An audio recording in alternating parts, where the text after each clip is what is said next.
नमस्ते मेरे प्यारे दोस्तों। इस चैनल पर डेली सुबह प्रीवियस ईयर क्वेश्चन के आधार पर जीके जीएस की शानदार क्लास की वीडियो अपलोड करते हैं। जो लोग नए जुड़े हैं वो प्लेलिस्ट में जाकर जरूर देख लें। इस सीरीज में मार्केट के सभी महत्वपूर्ण पब्लिकेशन के सेटों का फास्ट प्रैक्टिस करेंगे। तो चलिए शुरू करते हैं। पहला क्वेश्चन है कि अंतिम शुंग शासक की हत्या उसके मंत्री वसुदेव ने की थी, जिसने आगे चलकर डेस वंश की स्थापना की थी। यानी कि वसुदेव ने किस वंश की स्थापना किया था? तो इसका करेक्ट आंसर है वसुदेव ने ये कण्व वंश की स्थापना किया था। ठीक है, शुंग वंश के अंतिम शासक की हत्या किया था वसुदेव ने, और वसुदेव ने कण्व वंश की स्थापना किया था। अच्छा, शुंग वंश की स्थापना किसने किया था? तो शुंग वंश का स्थापना किया था पुष्यमित्र शुंग ने किया था। नेक्स्ट है कि निम्नलिखित में से किस सूक्ष्मजीव के कारण साइट्रस कैंकर होता है? तो साइट्रस कैंकर होता है, ये होता है जीवाणु के कारण, है बैक्टीरिया के कारण होता है। बैक्टीरिया की खोज किसने किया था? लीवेनहॉक ने किया था। वायरस की खोज किसने किया था? इवानोव्स्की ने किया था। नेक्स्ट है कि भारत के संविधान की प्रस्तावना में निम्नलिखित में से कौन सा शब्द सम्मिलित नहीं है? तो प्रस्तावना में कौन सा शब्द नहीं है?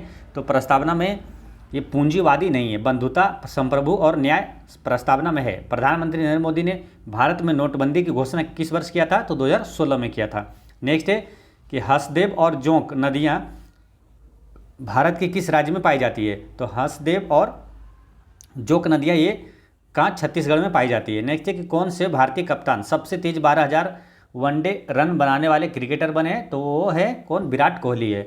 नेक्स्ट है कि निम्नलिखित में से किसने प्रसिद्ध कोहिनूर हीरा और शाहजहां के रत्न जड़ित मयूर सिंहासन को छीन लिया था? तो ये किसने छीना था? नादिर शाह ने छीना था। ठीक है, ईरान का नेपोलियन किसे कहा जाता है? तो नादिर शाह को ही कहा जाता है, और भारत का नेपोलियन समुद्रगुप्त को कहा जाता है। नेक्स्ट है कि युद्ध क्षेत्र में अपने दुश्मनों पर जीत का जश्न मनाने के लिए नागालैंड की चांग जनजाति कौन सा नृत्य करती है? तो चांग जनजाति कौन सा नृत्य करती है? तो ये चांगलो नृत्य करती है। चांगलो नृत्य कहाँ किया जाता है? तो नागालैंड में। ये भी ध्यान रखना है। ड्यूटेरियम और ट्रिटियम निम्न है। तो ड्यूटेरियम और ट्रिटियम क्या है?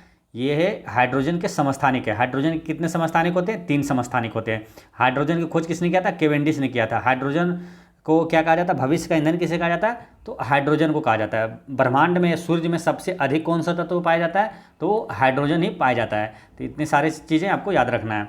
नेक्स्ट है कि कोलकाता में सॉल्ट लेक के स्टेडियम का नामकरण किसके नाम पर किया गया है? तो कोलकाता में सॉल्ट लेक के स्टेडियम का नामकरण ये किया गया है स्वामी विवेकानंद के नाम पर किया गया। स्वामी विवेकानंद का बचपन का नाम क्या था? नरेंद्र दत्त था।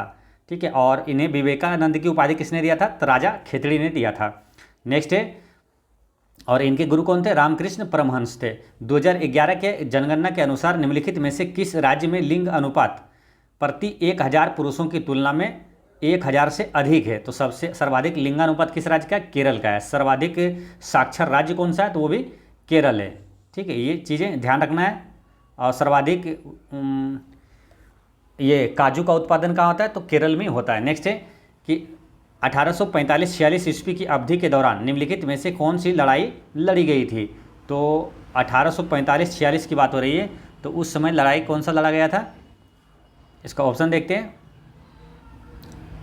वो लड़ा गया था, ये प्रथम आंग्ल सिख युद्ध उस समय ही हुआ था ना, 1845-46 में। निम्नलिखित में से कौन सा जहरीला पौधा नहीं है? तो जहरीला पौधा इसमें से ड्रेसिना जो है जहरीला पौधा नहीं है। बाकी पार्थेनियम और नेरेयम ओलिंडियर और कैलोट्रोपस ये सब क्या है? जहरीला पौधा है। नेक्स्ट है कि ज्ञानपीठ पुरस्कार पहली बार किस वर्ष में दिया गया था? तो ज्ञानपीठ पुरस्कार सबसे पहली बार 1965 में दिया गया था। ज्ञानपीठ पुरस्कार की शुरुआत 1965 में हुआ था। भारतीय दंड संहिता की धारा 304B देश से संबंधित है। तो भारतीय दंड संहिता की धारा जो 304B है ये संबंधित है, ये दहेज हत्या से संबंधित है। चिल्का झील कहाँ है? तो ये है उड़ीसा में। सबसे जो खारे पानी की झील भारत की है वो चिल्का झील है। ठीक है, और सबसे बड़ी मीठी झील जो है वो बुल्लर झील कहाँ है? जम्मू कश्मीर में। नेक्स्ट है निम्नलिखित में से कौन सा स्मारक खिलजी राजवंश द्वारा बनवाया गया था? तो खिलजी राजवंश द्वारा बनाया गया स्मारक था ये अलाई दरवाज़ा। किसने बनाया था? अलाउद्दीन खिलजी ने बनाया था। नेक्स्ट है कि 1968 में भारत सरकार द्वारा प्रदत्त साहित्य अकादमी अध्येतावृत्ति पाने वाले प्रथम व्यक्ति कौन थे? तो ये पहला व्यक्ति थे एस राधाकृष्णन थे। नेक्स्ट है कि अगस्त 2020 में केंद्र सरकार ने ट्रांसजेंडर व्यक्तियों अधिनियम 2019 की धारा देश द्वारा प्रदत्त अधिकारों का प्रयोग करके ट्रांसजेंडर लोगों के लिए राष्ट्रीय परिषद का गठन किया। तो है ना 2019 की धारा कौन सी थी, तो वो था 16, है ना। फिर समझिए एक बार, अगस्त 2020 में केंद्र सरकार ने ट्रांसजेंडर व्यक्तियों यानी कि अधिकारों का संरक्षण अधिनियम 2019 की धारा 16 द्वारा प्रदत्त अधिकारों का प्रयोग करके ट्रांसजेंडर लोगों के लिए राष्ट्रीय परिषद का गठन किया था। नेक्स्ट है कि महानवमी डिब्बा का ऐतिहासिक महत्व निम्नलिखित में से किस राजवंश से जुड़ा है, तो ये है विजयनगर राजवंश से जुड़ा है, ठीक ना। विजयनगर साम्राज्य की स्थापना किसने किया था, तो हरिहर एवं बुक्का ने किया था। ये ध्यान रखना 1336 ईस्वी में। कहाँ है, तो वो है कर्नाटक में। नेक्स्ट है कि भारतीय संविधान के किस अनुच्छेद के तहत राष्ट्रपति मृत्यु दंड को क्षमा कर सकते हैं, तो राष्ट्रपति को मृत्यु यानी कि क्षमादान की शक्ति है अनुच्छेद 72 में, ठीक है। राष्ट्रपति का पद किस अनुच्छेद में, तो अनुच्छेद 52 में है ना। और राष्ट्रपति पर महाभियोग किस अनुच्छेद में, तो अनुच्छेद 61 में है।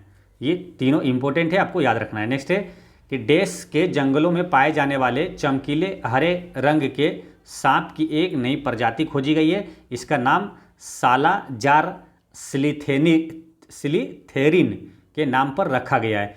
तो ये किस राज्य में के जंगलों में ये चमकीले सांप की नई प्रजाति खोजी गई है, तो ये है कहाँ, आंध्र प्रदेश में। निम्नलिखित में से कौन बिहार की पहली महिला उप मुख्यमंत्री बनी थी, तो ये बनी है, वो कौन है, तो ये है रेणु देवी, है ना। अभी बनी थी हाल में रेणु देवी। नेक्स्ट है क्वेश्चन नंबर 24, राष्ट्रीय खाद्य सुरक्षा अधिनियम 2013 कानूनी रूप से लक्षित सार्वजनिक वितरण प्रणाली के तहत ग्रामीण आबादी के देश तक हिस्से को सब्सिडी वाले खाद्यान्न प्राप्त करने का अधिकार देता है।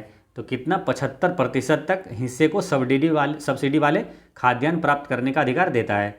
नेक्स्ट है कि कार्बन मोनोऑक्साइड के बारे में कौन सा कथन गलत है, तो कार्बन मोनोऑक्साइड के बारे में कौन सा कथन गलत है ये पूछा जा रहा है। तो पहला क्या है, यह वाहनों द्वारा उच्च स्तर पर उत्पादित होता है, ये सही है। यह रक्त की ऑक्सीजन ले जाने की क्षमता को कम कर देती है, ये भी सही है। यह जीवन रक्षक गैस है, ये गलत है, ठीक है। ये पूछा कौन सा गलत है, तो ये गलत है। यह पेट्रोल और डीजल जैसे ईंधन के अधूरे दहन से उत्पन्न होती है, ये भी सही है। नेक्स्ट है कि विभिन्न प्रकार के हिंदू विवाहों में उस विवाह को क्या कहते हैं जिसमें एक युवती और उसका प्रेमी अपनी इच्छा से विवाह करते हैं, तो इसे कहा जाता है, ये गंधर्व विवाह कहा जाता है इसे। नेक्स्ट है कि कालानुक्रम के अनुसार निम्नलिखित में से कौन सी घटना सबसे पहली आएगी, तो सबसे पहली इसमें से घटना आएगी सिकंदर की मृत्यु, है ना। सिकंदर की मृत्यु 323 ईसा पूर्व में बेबीलोन में हुआ था। निम्नलिखित में से कौन सी ध्वनि तरंग की एक विशेषता नहीं है, तो ध्वनि तरंग की एक विशेषता नहीं है कौन सा, संपीड़न। बाकी आवृत्ति, आयाम और चाल ये सब ध्वनि की विशेषता है। ध्वनि कौन सा तरंग है, तो अनुदैर्घ्य तरंग है। और ध्वनि की गति सबसे अधिक किसमें होती है, तो ठोस में होती है, उससे कम द्रव में, फिर सबसे कम होता है गैस में। नेक्स्ट है कि बंगाल की दीवानी ईस्ट इंडिया कंपनी को हस्तांतरित हुई है, तो कब हुआ, बंगाल की दीवानी कब ईस्ट इंडिया कंपनी को दे दिया गया था, तो ये हुआ था 1765 ईस्वी में। बाल गंगाधर तिलक को वैलेंटाइन चिरुल द्वारा देश के रूप में वर्णित किया गया था, तो वैलेंटाइन चिरुल ने बाल गंगाधर तिलक को क्या कहा था, भारतीय अशांति का जनक कहा था, है ना। बाल गंगाधर तिलक को किस उपनाम से जाना जाता है, तो लोकमान्य इसे कहा जाता है। और लोकनायक किसे कहा जाता है, तो रविंद्रनाथ जयप्रकाश नारायण को। नेक्स्ट है कि द इनसाइडर नामक पुस्तक के लेखक निम्नलिखित में से कौन है, तो द इनसाइडर नामक पुस्तक के लेखक हैं, ये हैं पीवी नरसिम्हा राव है। हुड़का बोल देश में प्रचलित एक नृत्य रूप है, तो हुड़का बोल किस राज्य का है, तो ये हुड़का बोल है उत्तराखंड का, है ना। ये उत्तराखंड में प्रचलित एक नृत्य है। नेक्स्ट है कि भारत के जनसांख्यिकी इतिहास में किस वर्ष को महान विभाजक वर्ष कहा जाता है, तो महान विभाजक वर्ष कहा जाता है 1921 ईस्वी को। नेक्स्ट है कि संयुक्त राष्ट्र के खाद्य एवं कृषि ने वर्ष देश में कश्मीर की केसर विरासत को वैश्विक रूप से महत्वपूर्ण कृषि विरासत प्रणाली घोषित किया है, तो ये कब किया था, 2011 ईस्वी में किया था, ठीक है। और सर्वाधिक केसर का उत्पादन भारत में किस राज्य में होता है, तो एकमात्र केसर का उत्पादक राज्य है ये जम्मू कश्मीर में सबसे ज़्यादा ही होता है। किस प्रकार की मिट्टी में पानी की अधिकतम मात्रा बनी रहती है, तो अधिकतम मात्रा बनी रहती है ये चिकनी मिट्टी में बनी रहती है। भारत के अधिकतम क्षेत्रफल में कौन सी मिट्टी पाई जाती है, तो जलोढ़ मिट्टी पाई जाती है। भारत के सबसे जो उपजाऊ मिट्टी है वो कौन सी है, तो जलोढ़ मिट्टी ही है। नेक्स्ट है कि 1955 से पूर्व निम्नलिखित में से किस बैंक को इंपीरियल बैंक ऑफ इंडिया के रूप में जाना जाता था? तो स्टेट बैंक ऑफ इंडिया को इंपीरियल बैंक के रूप में जाना जाता था, है ना। तो इसका देखते हैं ऑप्शन 36 का डी हो जाएगा ना। एसबीआई को इंपीरियल बैंक के रूप में पहले जाना जाता था। निम्नलिखित में से कौन सा देश 13वें पुरुष क्रिकेट विश्व कप 2023 की मेजबानी करेगा? तो 2023 में जो आईसीसी वनडे क्रिकेट मैच हुआ था वो कहाँ? भारत में हुआ था, है ना। जीता कौन था? ऑस्ट्रेलिया जीत लिया था 6 विकेट से भारत को हराकर। नेक्स्ट है कि निम्नलिखित में से विकल्पों में से कौन सा सिंधु घाटी सभ्यता नगर प्रधान बंदरगाह शहर नहीं था? तो इसमें कौन नहीं था ये पूछा जा रहा है ना।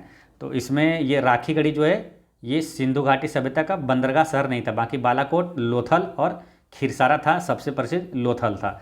नेक्स्ट है कि डिंको सिंह का संबंध किस खेल से है? तो डिंको सिंह का संबंध है मुक्केबाजी से। मुक्केबाजी में सबसे बड़ा कौन है? तो वो है मेरी कॉम, है ना। 6 बार की विश्व चैंपियन मुक्केबाजी है मेरी कॉम है, MC मेरी कॉम, है ना। इनी ओचोस 23 अभ्यास 24 अप्रैल 2023 से 4 मई 2023 तक भारत और किस देश के बीच आयोजित किया जाएगा? तो ये इनी ओचोस जो है यानी कि इंडिया और किसके बीच है? तो ग्रीस के बीच है ना, इंडिया और ग्रीस के बीच है।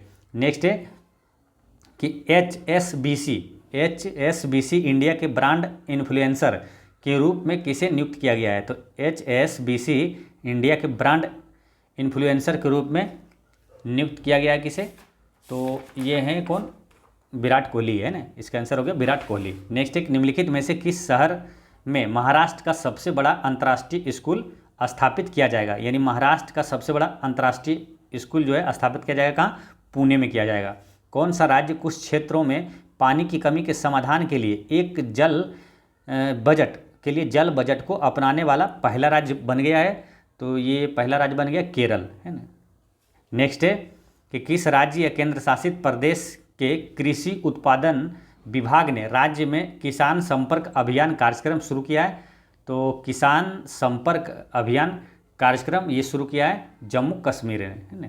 जम्मू कश्मीर में सबसे अधिक केसर का उत्पादन कहाँ होता है? जम्मू कश्मीर में ही होता है। नेक्स्ट है कि G20 का रिसर्च एंड इनोवेशन इनिशिएटिव सभा सम्मेलन किस शहर में शुरू हुआ था? रिसर्च एंड इनोवेशन इनिशिएटिव सभा सम्मेलन ये हुआ था कहाँ?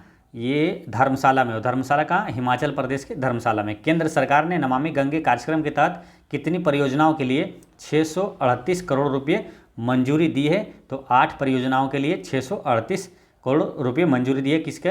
नमामि गंगे कार्यक्रम के तहत। नेक्स्ट है कि निम्नलिखित में से किसे नेपाल द्वारा सेना के मानद जनरल के पद से सम्मानित किया गया है? तो ये क्या है? एम नरवणे को किया है ना। सेना प्रमुख MM नरवणे को किया है। नेक्स्ट है कि भारत वन्य राज्य रिपोर्ट 2021 के बारे में निम्नलिखित में से कौन सा कथन सही है? तो भारत वन्य राज्य रिपोर्ट 2021 के बारे में कौन सा सही है पूछा जा रहा है। तो पहला क्या है? इस रिपोर्ट के अनुसार भारत में कुल वन और वृक्ष आवरण 2261 वर्ग किलोमीटर की कमी आई है, ये गलत है ना। पिछले वर्ष की तुलना में मैंग्रोव कवर में 17 वर्ग किलोमीटर की वृद्धि हुई है, ये सही है। यानी इसका आंसर केवल 2 सही है। नेक्स्ट है 49 कि भारत और UK मुक्त व्यापार समझौते के संबंध में निम्नलिखित में से कौन सा कथन सही है? तो इसमें क्या पहला है कि मुक्त व्यापार समझौता का मुख्य उद्देश्य 2030 तक भारत और यूनाइटेड किंगडम के बीच द्विपक्षीय व्यापार को दुगना करना, और दूसरा है ये सही है, ठीक है। और दूसरा क्या? मुक्त व्यापार वार्ता का पहला दौर 17 जनवरी से शुरू हुआ, तो ये भी सही है, ठीक है। यूनाइटेड किंगडम से बात हो रही है, तो ब्रिटेन का भी प्रधानमंत्री कौन है? ऋषि सुनक है। नेक्स्ट है कि भारत ने 2030 तक नवीकरणीय ऊर्जा का नया लक्ष्य निर्धारित किया है। भारत ने 2030 तक नवीकरणीय ऊर्जा का नया लक्ष्य कितना निर्धारित किया है? तो 450 गीगावाट। नेक्स्ट है कि निम्नलिखित में से कौन सा वस्तु से बड़ा आभासी प्रतिबिंब निर्मित कर सकता है? तो वस्तु से बड़ा जो आभासी प्रतिबिंब ये निर्मित कर सकता है कौन? अवतल दर्पण कर सकता है। नेक्स्ट है कि वायुमंडल में कार्बन डाइऑक्साइड की सांद्रता लगभग कितनी है? तो 0.03% है, ठीक है। कई बार क्वेश्चन ये एग्जामों में रिपीट हुआ है ना, कार्बन डाइऑक्साइड के बारे में पूछा जाता है कितना है, तो 0.03 याद रखना है ना, 0.03% है। अच्छा, वायुमंडल में सबसे ज़्यादा कौन सा गैस पाया जाता है, तो नाइट्रोजन पाया जाता है 78%, उसके बाद है ऑक्सीजन। ठीक है, देखिए ये तीन यहाँ महत्वपूर्ण प्रश्न जो कि आता है एग्जाम में, हमेशा रिपीट होता है कि वायुमंडल में सबसे ज़्यादा गैस कौन सा पाया जाता है, तो वो है नाइट्रोजन। ठीक है, अच्छा, मानव शरीर में सबसे ज़्यादा पाया जाने वाला तत्व या तो गैस कौन सा है, तो वो है ऑक्सीजन। और पृथ्वी के भूप्रकृति में सबसे ज़्यादा पाया जाने वाला तत्व कौन सा है, तो वो भी है ऑक्सीजन। यानी कि मानव शरीर और पृथ्वी के भूप्रकृति में सबसे ज़्यादा पाया जाता है ऑक्सीजन। अब वायुमंडल में पूछे तो वो है नाइट्रोजन। अच्छा, ब्रह्मांड में अगर पूछ दे या तो सूर्य या तारा में सबसे ज़्यादा कौन सा गैस है, तो वो है हाइड्रोजन। ये भी ध्यान रखना है।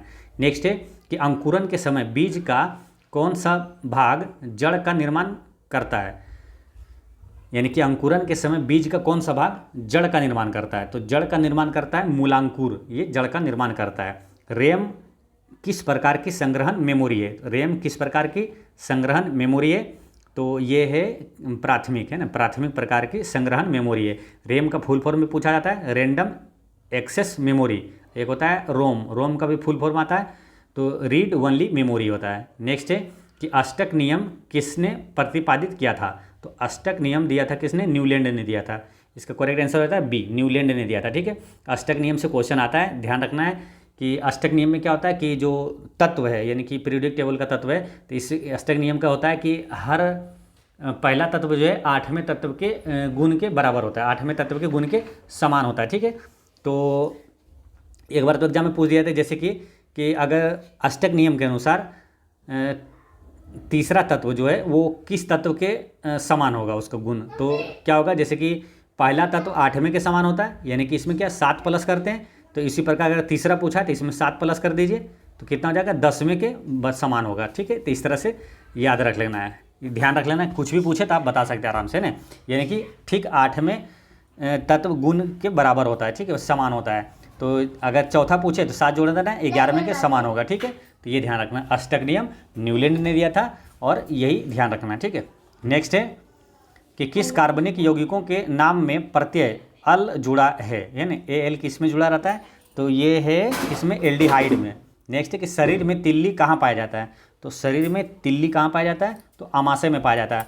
अमाशय में एक चीज़ और ध्यान रखना है कि जो अगर पूछे कि हाइड्रोक्लोरिक अम्ल जो है HCl कहाँ पाया जाता है, तो ये अमाशय में पाया जाता है। ऐसे भी पूछा जाता है कि कौन सा अम्ल शरीर में पाया जाता है अमाशय में, तो वो है हाइड्रोक्लोरिक अम्ल पाया जाता है। प्रकाश के 7 घटक रंगों में प्रकीर्णन की खोज की घटना की खोज 1666 में डैश द्वारा किया गया था, तो प्रकीर्णन की घटना की खोज जो है ये किसने किया था, आइजैक न्यूटन ने किया था, है ना। इसका करेक्ट आंसर होता है option number C, Isaac Newton ने किया था। वह पोर्ट जो डिजिटल उपकरणों में और में से डेटा स्थानांतरण के लिए एक प्रोटोकॉल है, किस रूप में जाना जाता है, तो ये जाना जाता है किस में, USB के रूप में जाना जाता है। नेक्स्ट है, अच्छा USB का फुल फॉर्म पूछा जाता है ना, यूनिवर्सल सीरियल बस होता है, ये ध्यान रखना है। सीसा और टिन की मिश्रित धातु को क्या कहा जाता है, तो ये सोल्डर कहा जाता है। ठीक है, और जो फ्यूज तार है वो किसका बना होता है, तो सीसा और टिन का ही मिश्र धातु होता है वो। नेक्स्ट है क्वेश्चन नंबर 61, निम्नलिखित में से किस उपकरण का उपयोग वायुमंडलीय दाब को मापने के लिए किया जाता है, तो वायुमंडलीय दाब को मापने के लिए बैरोमीटर का प्रयोग किया जाता है। बैरोमीटर का खोज किसने किया था, तो टोरी सेली ने किया था, है ना, टोरी सेली ने किया था बैरोमीटर का आविष्कार। नेक्स्ट है कि प्रत्येक ब्रिक यानी किडनी में बड़ी संख्या में निस्पंदन इकाइयाँ होती है, उन्हें क्या कहा जाता है, तो उन्हें कहा जाता है विक्राणु, है ना, किडनी की इकाई को क्या कहा जाता है, विक्राणु। ठीक है, तो ये ध्यान रखना है। नेक्स्ट है कि पेशी कोशिका में ऑक्सीजन की कमी होने पर पायरुवेट विभाजित होकर डैश में परिवर्तित हो जाता है, तो पायरुवेट जो है वो किस में विभाजित होकर किस में परिवर्तित हो जाता है, तो ये लैक्टिक एसिड और ऊर्जा में ये परिवर्तित हो जाता है। नेक्स्ट है कि डैश फूड पॉइजनिंग होने की सबसे अधिक संभावना होती है, तो फूड पॉइजनिंग होने की सबसे अधिक संभावना होती है कब, तो सूक्ष्म जीवों द्वारा खराब किए गए भोजन को खाने से फूड पॉइजनिंग होने की अधिकतम संभावना होती है। नेक्स्ट है कि कोबोल का पूर्ण रूप क्या है, तो कोबोल का पूर्ण रूप क्या है, तो वो है कॉमन बिजनेस ओरिएंटेड लैंग्वेज, है ना, common business oriented language. Next है कि मीना माता कन्वेंशन को किस भारी धातु के उत्सर्जन पर ध्यान दिलाने के लिए 2013 में जापान में आयोजित किया गया था, तो मीना माता ये किस भार धातु को है? तो पारा, है ना। एक क्वेश्चन पूछा जाता है कई बार कि मीना माता किसके कारण होता है? तो पारा के कारण होता है। और इटाई रोग की मतलब एक पूछा था कि इटाई रोग किसके कारण होता है? तो वो कैडमियम के कारण होता है। ये दोनों क्वेश्चन कई बार रिपीट होता है। नेक्स्ट है कि निम्नलिखित में से कौन सा या तो कौन सी रासायनिक गैस या ग्रीन हाउस गैस प्रभाव उत्पन्न के लिए उत्तरदायी है? तो वो है कौन सा? जल वाष्प, कार्बन डाइऑक्साइड और क्लोरोफ्लोरोकार्बन है। नेक्स्ट है कि कमर्शियल लॉन्च से पहले किसी कंप्यूटर या सॉफ्टवेयर का ट्रायल टेस्ट कहलाता है? तो वो क्या कहलाता है? तो बीटा परीक्षण कहलाता है। नेक्स्ट है कि दुर्बल अम्ल और उसके लवण का विलयन क्या कहलाता है? तो दुर्बल अम्ल और उसके विलयन का लवण ये कहलाता है क्या? वफर विलयन कहलाता है। नेक्स्ट है उस वर्णक का नाम बताइए जिसकी वजह से पौधों का रंग हरा होता है? तो वो क्लोरोफिल के कारण पौधों का रंग जो हरा होता है। नेक्स्ट है कि निम्नलिखित में से कौन सा देश यूरोपीय संघ का हिस्सा नहीं है? तो यूरोपीय संघ का हिस्सा नहीं है कौन सा? अर्जेंटीना। नेक्स्ट है क्वेश्चन नंबर 72, निम्नलिखित में से कौन सा दुनिया का सबसे बड़ा ग्लेशियर है? दुनिया का सबसे बड़ा ग्लेशियर वो है कौन सा? Lambert Fisher glacier. नेक्स्ट है कि इनमें से कौन सा एंड्रॉयड मोबाइल ऑपरेटिंग सिस्टम का संस्करण नहीं है? तो एंड्रॉयड मोबाइल ऑपरेटिंग सिस्टम का संस्करण नहीं है कौन सा? तो ये है कैंडी बीन, ये नहीं है। बाकी पाई, लॉलीपॉप और मार्शमेलो ये मोबाइल ऑपरेटिंग सिस्टम का एंड्रॉयड वर्जन है। नेक्स्ट है कि श्यामा प्रसाद मुखर्जी बंदरगाह कहाँ है? तो ये कोलकाता में। नेक्स्ट है कि मार्च 2021 में बांग्लादेश दौरे के दौरान प्रधानमंत्री नरेंद्र मोदी ने इनमें से किस गतिविधि में भाग लिया था? तो ये भाग लिया था बांग्लादेश के 50वें स्वतंत्रता दिवस समारोह के रूप में भाग लिया था। नेक्स्ट कि सीडीबी का फुल फॉर्म क्या है? तो सीडीबी का फुल फॉर्म होता है क्या? सीडीबी का फुल फॉर्म पूछा है ना, तो ये होता है small industries development bank of India. Next है कि गोवा को पुर्तगाल से स्वतंत्रता किस वर्ष में प्राप्त हुई? तो गोवा पुर्तगाल से कब आज़ाद हुआ था? तो 1961 में आज़ाद हुआ था। महाकालेश्वर मंदिर कहाँ है? तो उज्जैन में है। नेक्स्ट है कि निम्नलिखित में से किसे मुख्य भूमिका में सर्वश्रेष्ठ अभिनेता 2021 श्रेणी के लिए फिल्म फेयर पुरस्कार से सम्मानित किया गया था? तो ये किया गया था किसको? इरफान खान को। भारतीय पशु कल्याण परिषद की स्थापना किस वर्ष की गई थी? तो भारतीय पशु कल्याण परिषद की स्थापना ये किया गया था 1962 में। नेक्स्ट है कि शेख सलीम चिश्ती का मकबरा किस शहर में स्थित है? तो शेख सलीम चिश्ती का मकबरा कहाँ है? तो फतेहपुर सीकरी में है। नेक्स्ट है कि उस विकल्प का चयन कीजिए जो दी गई घटनाओं का सही कालानुक्रमिक क्रम दर्शाया गया है। तो इसके लिए क्या है? इसका सबका ईस्वी जानना पड़ेगा ना। असहयोग आंदोलन कब हुआ था? 1920 में हुआ था। नमक सत्याग्रह 1930 में हुआ था। भारत छोड़ो आंदोलन 1942 में हुआ था। और महात्मा गांधी दक्षिण अफ्रीका से कब वापस आए थे? 1915 में हुआ था। तो सबसे पहले कौन सा हो जाएगा? 1915 वाला, यानी कि 4 है ना। फिर असहयोग आंदोलन 4-1 है ना, 4-1 किस में? यहाँ पर है 4-1 है ना। तो ये आंसर हो जाएगा। उसके बाद हो जाएगा नमक सत्याग्रह, फिर भारत छोड़ो आंदोलन। तो आंसर बी हो जाएगा। नेक्स्ट है क्वेश्चन नंबर 83 में है कि निम्नलिखित में से किस देश की लोकतांत्रिक रूप से चुनी गई सरकार को फरवरी 2021 में एक सैन्य तख्ता पलट द्वारा हटा दिया गया था? तो किस देश की लोकतांत्रिक रूप से चुनी गई सरकार को? तो ये म्यांमार की है ना। ये 2021 में एक सैन्य तख्ता पलट द्वारा हटा दिया गया था। तो इसका आंसर हो गया ऑप्शन नंबर बी। नेक्स्ट है कि निम्नलिखित में से कौन सा ICANN का सही पूर्ण रूप है? ICAN का फुल फॉर्म क्या होता है? तो ये होता है the internet corporation for assigned names and numbers होता है। नेक्स्ट है कि गोल्ड कोस्ट नामक शहर 2018 के राष्ट्रमंडल खेलों का आयोजन किया गया था। तो ये निम्नलिखित में से किस देश में है? तो ये जो गोल्ड कोस्ट है ऑस्ट्रेलिया के गोल्ड कोस्ट में है ना, ऑस्ट्रेलिया में है ये गोल्ड कोस्ट, ठीक है। और 2022 का जो राष्ट्रमंडल खेल वो कहाँ हुआ था? तो इंग्लैंड के बर्मिंघम में हुआ था। और 2026 का राष्ट्रमंडल खेल कहाँ होगा? तो ये ऑस्ट्रेलिया में होना प्रस्तावित है, लेकिन ऑस्ट्रेलिया मना कर दिया है, तो इसलिए इसका डिसाइड अभी नहीं हुआ है। तो दोस्तों इस तरह से सेट नंबर 19 का यानी कि 19 का GK GS का पूरा क्वेश्चन होता है समाप्त। मिलते हैं नेक्स्ट वीडियो में। पढ़ते रहें, मुस्कुराते रहें। जय हिंद दोस्तों।